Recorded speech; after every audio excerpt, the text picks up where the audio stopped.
So welcome everybody to Midweek Meditation. And I acknowledge that I'm on the ancestral land of the Ramaytush Ohlone people, and the tribelet of Lamshan lived in Redwood City, where the lovely place where I live right now in Northern California. And welcome to everybody that's here in the Zoom. Welcome to those of you who I may never meet, but I know you're out there watching this via live stream. I hear people every once in a while, they'll email me and say, I love watching your meditations, but I do it on the live stream or watching it on the recording. Today, I want to give us a little prep for Hanukkah. And then next week, Hanukkah, which starts tomorrow evening at sundown. And next week we'll be in Hanukkah. So I'll do a different, I'll talk about different spirituality of Hanukkah next week, and we'll do a different meditation. But this is giving you a little prep for tomorrow night. So Hanukkah, just to review, because a lot of us have slightly different ways that we might have learned about Hanukkah. I know I did. It's not a major holiday in the Jewish calendar. In fact, it's not in the Torah at all. It actually is in the Apocrypha, which was not part of the original Hebrew canon, and it's in the story of Maccabees, and was brought back into our traditional texts because it had been pushed aside and not included in the canon in the original codification. Thank you, Janet. She's commenting about my haircut. It was nice to cut it. That's all I have to say. And so it's minor. It's been elevated more during our time. I believe is as a response to what do Jews do when they live in countries that they're the minority and the majority is celebrating something else. So just like Kwanzaa, was created for American Muslims, Hanukkah wasn't created, but it was transformed. And the story is Hanukkah, first of all, means dedication or rededication or renewal. And so that's the focus that we're going to take this week is on that idea of dedication, rededication, and renewal. And where that comes from is that the temple was overrun during a war in the Holy Land, in what is now called Israel. And when the Maccabees were able to push out the I want to say it's the Greeks, but I'm actually not sure. I think it's the Greeks. It might have been the Romans. I didn't check that. It was the Syrian Greeks. Thank you, Sharon. The Syrian Greeks, when King Antiochus was pushed out of the temple, they realized when they got back to the temple, which was the center of their existence, the community, the spirituality, it's where God was supposedly, that's where they connected with God. It had been defiled. There were, there were other gods that were being prayed to in that space. And so they had to rededicate the temple, thus the name Hanukkah. And this war had been happening for a while. They hadn't been able to celebrate Sukkot. So it was, well, let's create something new that we can use because we weren't able to celebrate Sukkot. Think about how many months ago Sukkot was. We weren't able to celebrate it in the place that we normally celebrate it, which is in the temple. So that's where the 25th of the month of Kislev became a focal point of this new custom, Hanukkah. And Kislev is interesting because each one of the Hebrew months has a different name and therefore a little bit of a different energy. Kislev, if you break it down, kis is pocket and lev is heart. So it is another spirituality of this whole month is a vessel for the heart, a vessel for our soul desires. And one of the other elements that you hear about Hanukkah, in fact, maybe even more so in our time, is the idea behind miracles and hidden miracles.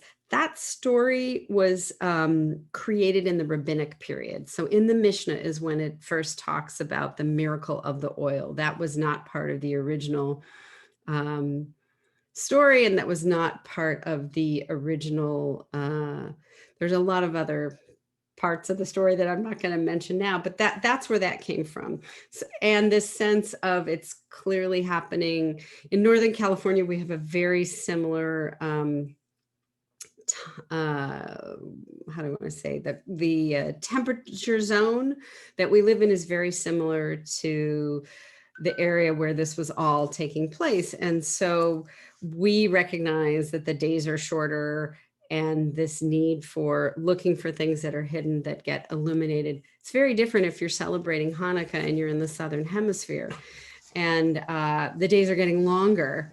So there are Jews all over the world that celebrate, and but for us, especially Northern California, but for those of us that are in the Northern Hemisphere, we recognize the sense of the darkness and the days getting shorter. And I'm going to also focus on that next week, because we'll be in the middle of Hanukkah, and we'll be, I think, right around or very close to the winter solstice, which is the shortest day of the year for the Northern Hemisphere. So looking at that light in the darkness is another trope of Hanukkah. So it was first a military victory, later got this overlay of miracle of the oil that lasted for 8 nights versus 7. But 8 is a very important number in terms of Judaism, in terms of dedicating, we have 8 nights of Hanukkah, we have 8 nights of Pesach, we have the Brit Milah on 8. So there's, I don't know, I guess I'll be heretical and say it's a little, it's not necessarily the truth that's been told as the children's story that many of us grew up with. Like Hanukkah is about this miracle of one vial of oil that was supposed to last for 1 night that lasted for 8. That came around later. So if you're not, if you like that, I don't want to take it away from you. But if the sense of a miracle like that is not necessarily resonating with you, this sense of rededication is a great way to honor Hanukkah, as well as the spirituality of light in the darkness. So let's see what else I want to say. It's a rededication of the temple, the original catalyst for this. And so what I want to do today is to give us an opportunity. It's not mid-year yet. Pesach happens mid-year in the Jewish calendar, but we're about a quarter of the way in. So we had our New Year, we had Elul and Tishrei, and now we've lost a little bit of that momentum from that newness, that beginningness. And we can sync up with the secular calendar, which has New Year coming up in a few weeks. And so we can use this as an opportunity to rededicate ourselves at this quarter of the way into the year, and at the beginning of a secular calendar that's coming up soon, and the sense of our days getting shorter, hitting that inflection point where in a few weeks they're going to start getting longer again. So seeing something from a new perspective, letting go of old patterns, we get another opportunity to do that. Old patterns, which are the ones that aren't serving us. If the patterns serve us, then there's no reason to let go of them. But if we feel like there's something that would be really helpful for me to let go of, we can use Hanukkah as a time in this dark time. What's sitting in the shadows that we might not have looked at Elul, or we looked at, but we kind of put it away and now we want to come back to it. How can we turn those corners, those shadows, the little bits of darkness into the light? How can we illuminate it? And how can we attend to all parts of who we are? And instead of rededicating a thing, a temple, which is no longer standing anyways, to think of ourselves, our body, our spirit, our emotions, the tabernacle of us, and to rededicate that. So that's what we're going to be doing today. There'll be a 4-part meditation, rededicating the temple of you, and body, heart, mind, and soul. And the chant that I wanted to, that came to me to support this is a chant by a lovely singer called Sol Yael Weiss. I learned this from the Jewish Studio Project, and it's called Great Waters. And I thought, it's the chant is great waters wash over me. So we're cleaning out our temples as the Maccabees and as the Jews cleaned out the temple in order to bring back a different light, the light, the pure light, or the light of what is sacred to you, to give us an opportunity to clean out and rededicate. So that's what we're going to do. And I'll invite you to get comfortable. And it starts as a nigun.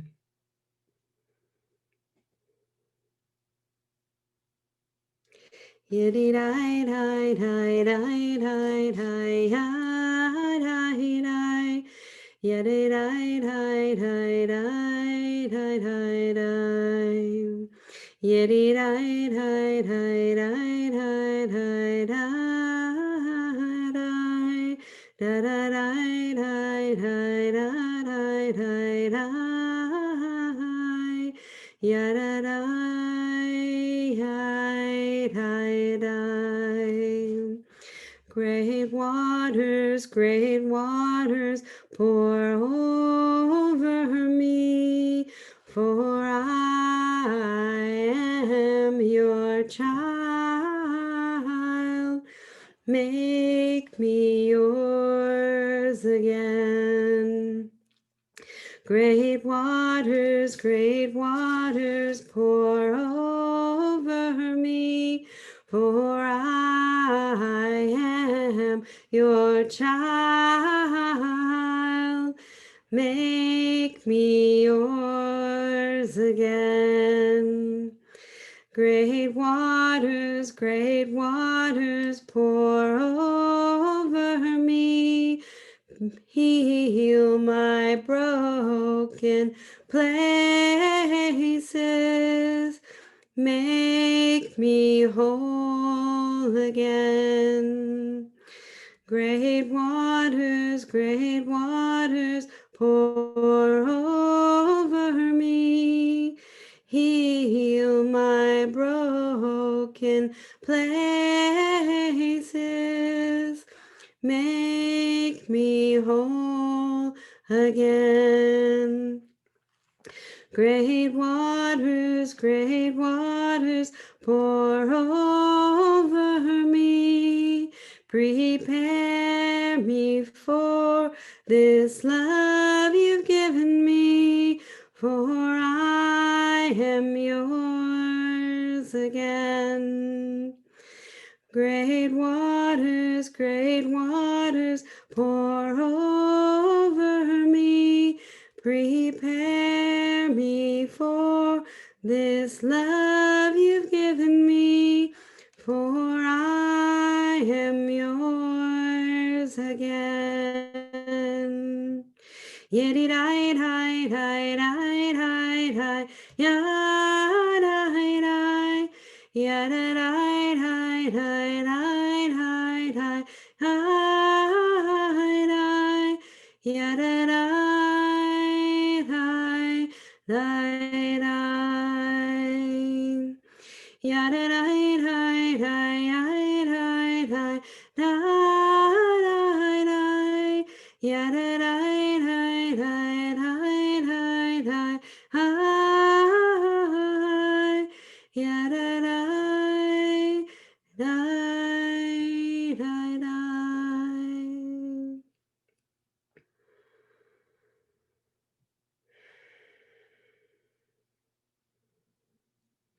So if you feel comfortable, you can close your eyes. Notice your breathing.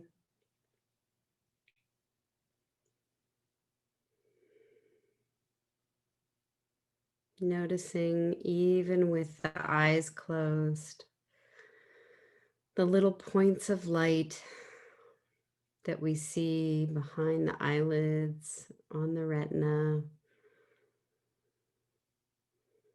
light in the darkness.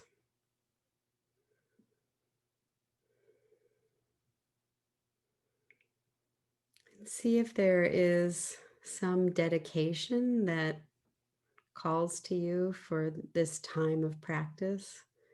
You may want to dedicate to yourself, to a concept, to some dear one, this time of your practice.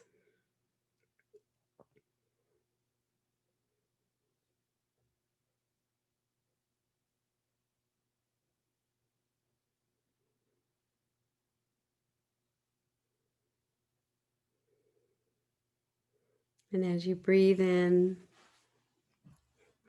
shift your attention to the body and any body sensations that you're feeling. With each breath, simply noticing the sits bones on your chair, the back, where you're feeling the pressure from your chair, the coolness of the air on exposed parts of your skin. Maybe places that feel a little tight in the body, and you might want to shift or breathe into that part of the body. And as you exhale, simply letting the body relax a little bit more. Shifting the attention to the mind, noticing the activity of the thoughts. And as you breathe in and breathe out, imagine settling the mind a little bit, letting go of any thought, breathing in and breathing out, inviting the mind to rest a little bit more, knowing that the thoughts will return, and when they do, if they hook you, you can always use your breath to breathe in, notice the thought, and exhale, and see if you can let go.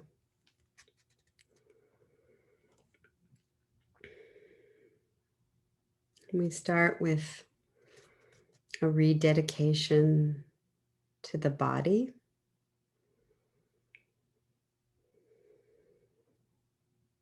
Examining in your mind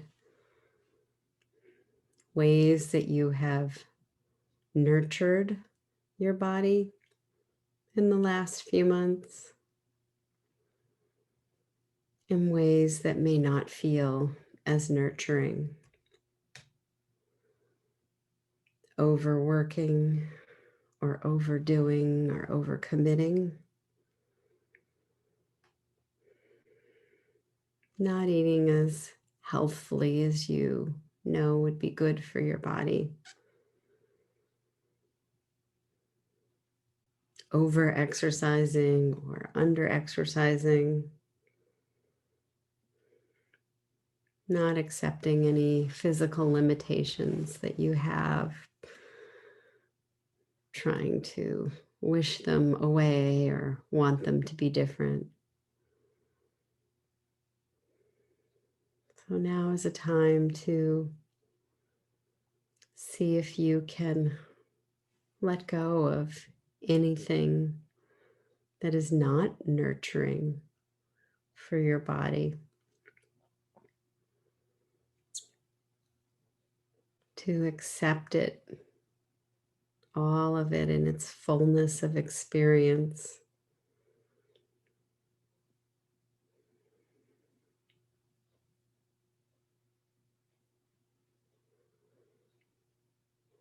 Spending a minute or two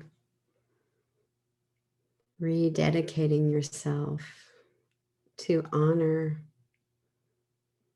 this body, this sacred temple that is you.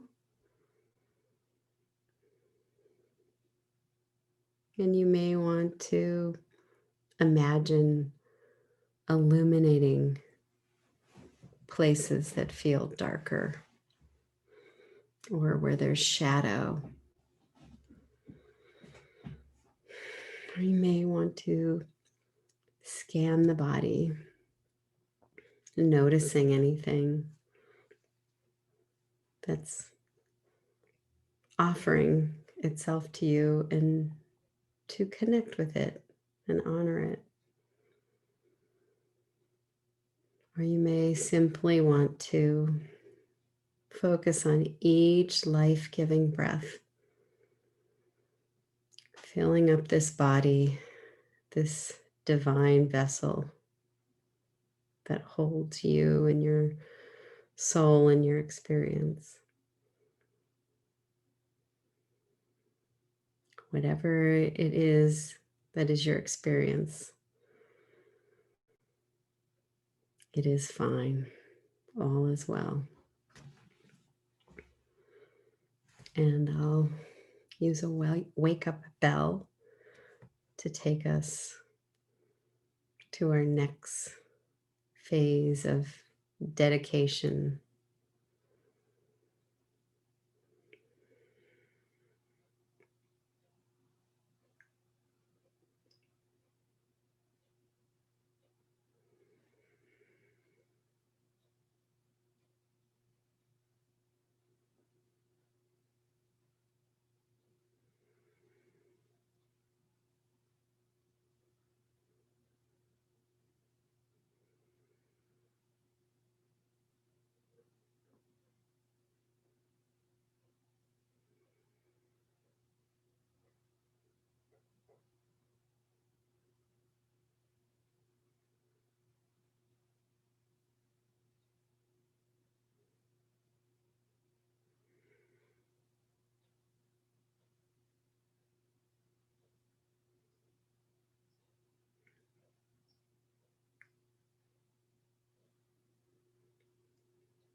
So breathing in and breathing out,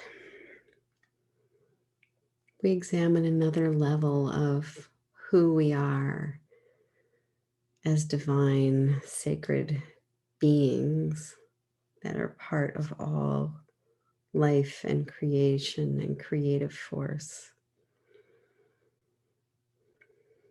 We examine the heart. And where have we introduced false gods? Where have we brought in idols into our temple of guilt?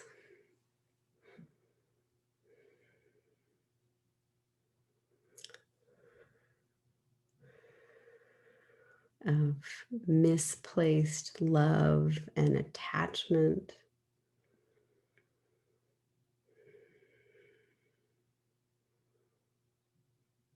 Of enabling or being codependent, worrying too much about others' needs, and not attending to our own heart and our own needs.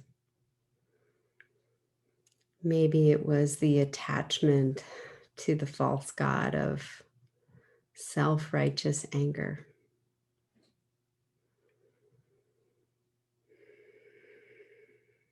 Being so certain that our way is the right way.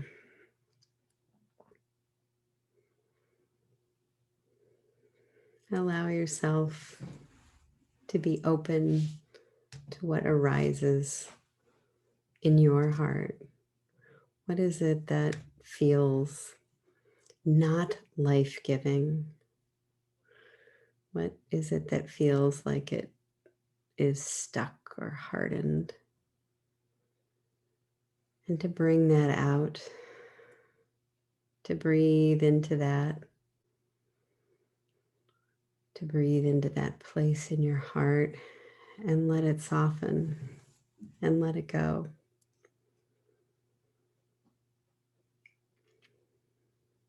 And what is it that you want to rededicate your heart to? What is it that you want to love and have it be present in your heart, in your emotions?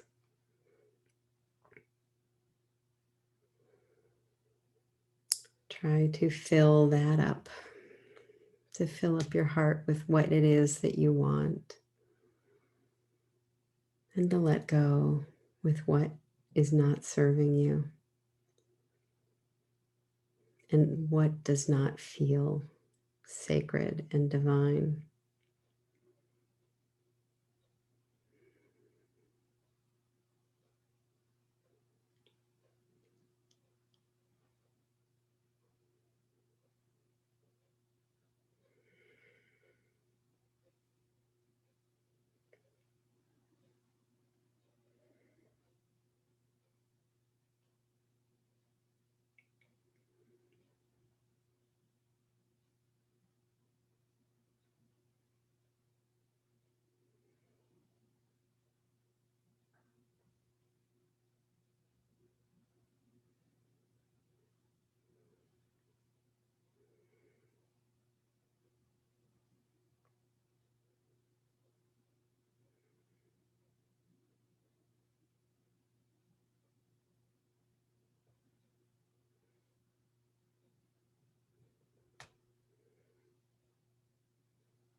And we move to the third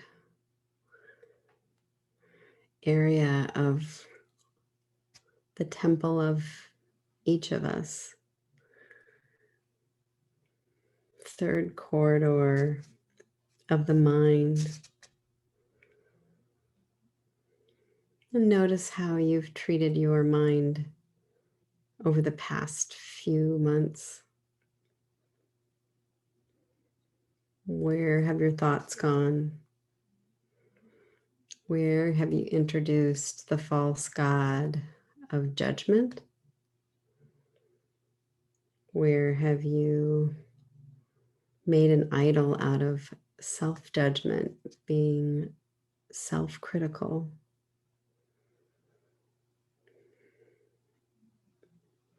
Where have you inflated too much yourself and your thoughts?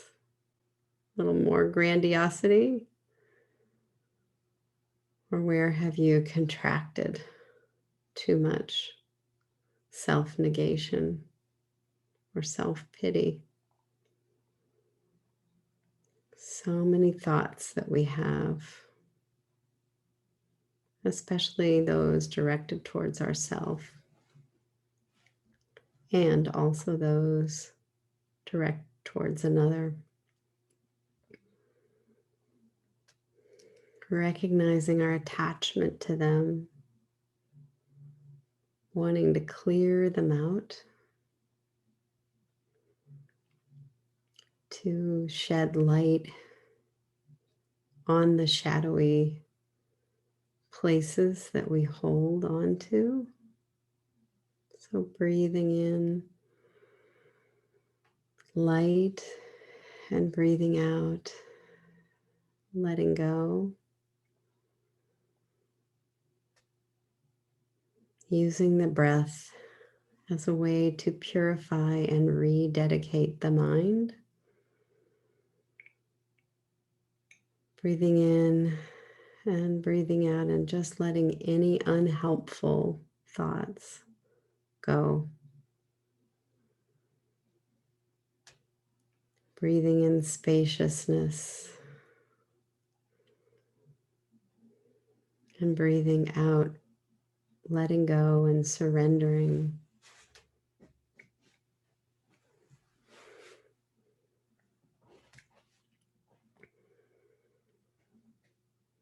We take a little bit more time here with the mind to see what arises and what we can let go of.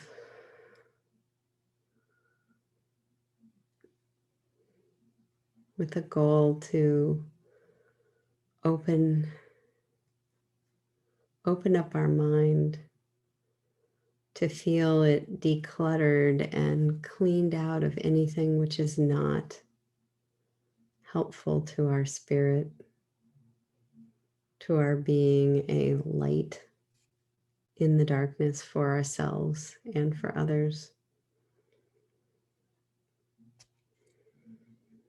So we'll take a few minutes here.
So we move to our last level or realm or chamber,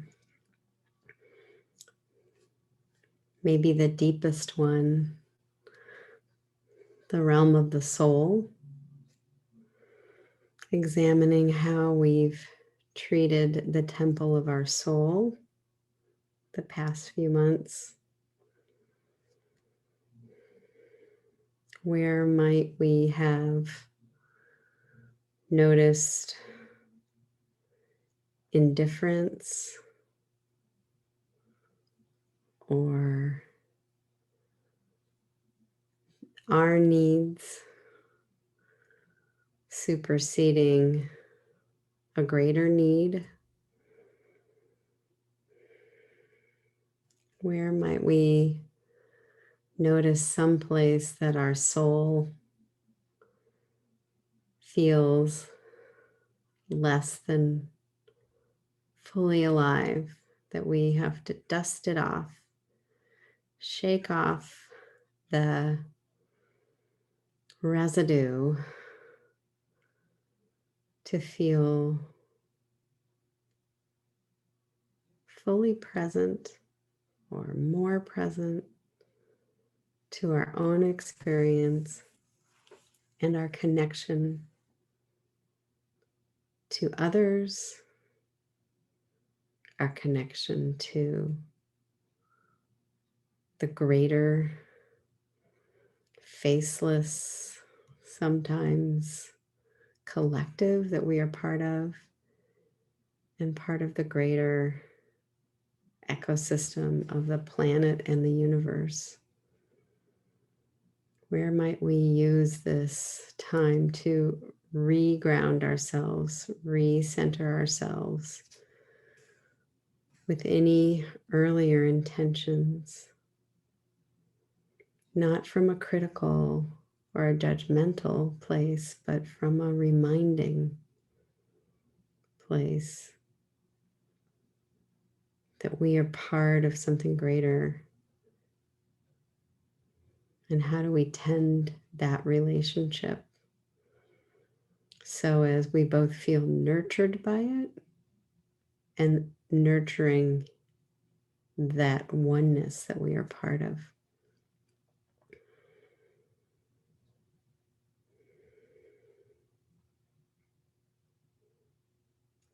So as we breathe in, we invite in a sense of what shows up today in this moment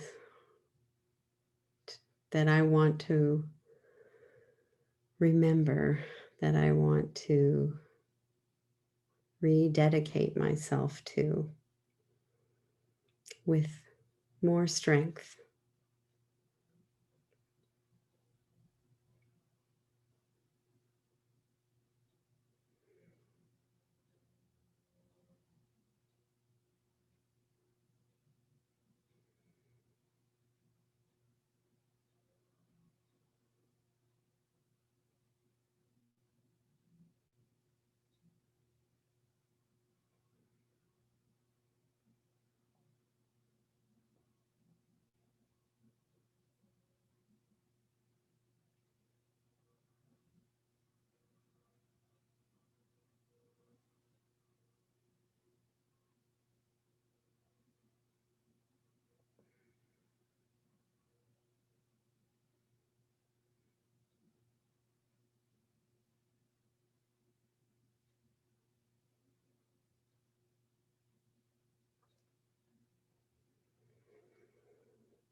I want to read a paragraph as we're coming back from the Breslov movement, Hanukkah with Rebbe Nachman of Breslov. So it's not a direct quote from Rebbe Nachman, but in alignment with his teachings.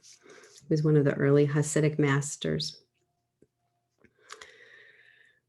Third generation, I believe. Second generation after the Baal Shem Tov. Maybe the first. Should have looked that up too. Rebbe Nachman said, Hanukkah is not, or he didn't say this. The Breslov website says, Hanukkah is not just a celebration of miracles performed in the past. Neither is it just a commemoration of righteous people who lived in the distant past. It is a guiding light for people of all walks of life, from all eras in time, to see through the darkness of their personal lives and become a part of history. It is encouragement for those who face insurmountable odds as a result of personal history. It is a declaration that God will perform miracles for us when we courageously stand up for battle. It is inspiration for us to be our own Maccabees in waging our inner battle. It is also the knowledge that God, Yah, is with us even when we lose the battle. So if we don't quite get the outcome we want, it's not, it's also good that we can recognize, and I'll speak more about this next week, that it's not just the outcome, it's how we live, how we show up even when things don't go the way we want. And there are many people in our country that things didn't go the way they wanted. And there are many people in our country, talking about the United States, I know we have people from all over the world who are part of this community. There are people who 4 years ago, things didn't go the way we wanted. So the recognition of that we're all in this together, and that Hanukkah can remind us to rededicate ourselves to that oneness. And so as we leave this part and we say goodbye to the people on the live stream and in the recordings, remembering that we are all made in the image of Yah, in the divine oneness. So, B'Tselem Yah, in the image of Yah, we say goodbye.